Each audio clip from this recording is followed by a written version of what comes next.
Right now, a major battle is unfolding in Washington over the Safeguard American Voter Eligibility Act, or the SAVE Act.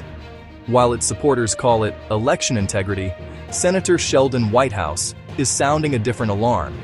He's calling it the Steal Midterms Act, and today we're breaking down why. Senator Whitehouse's core argument is simple. He believes this bill isn't about security. It's a calculated attempt to put the fix in for the midterms. He argues that the GOP is using the dead zombie hand of billionaire donors to prevent an electoral crash by changing the rules of the game just before voters head to the polls.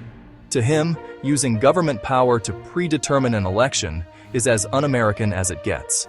So, what's actually in the bill that has him so worried? First, it mandates strict proof of citizenship at registration. Think passports or birth certificates. Senator Whitehouse points out that over 21 million eligible Americans don't have these documents handy, effectively locking them out. The process to obtain them can also be costly for the poorest of voters and can take a lot of time to obtain through the mail. Second, it forces aggressive voter roll purges, which critics fear will sweep up legitimate voters. Too often citizens get caught in the crossfire. And third, it essentially guts mail-in voting, limiting it only to very narrow groups. For many, that's not a safeguard, it's a shut door.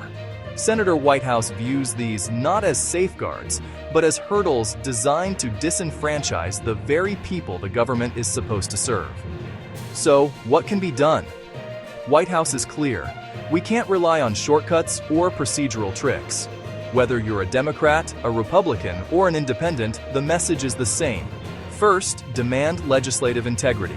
Hold your representatives accountable for protecting the Senate filibuster, which helps legislators debate and challenge difficult and controversial proposals such as this one.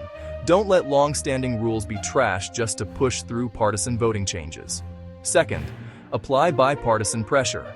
Many senators on both sides are wary of these radical shifts. They need to hear that their constituents value access over optics.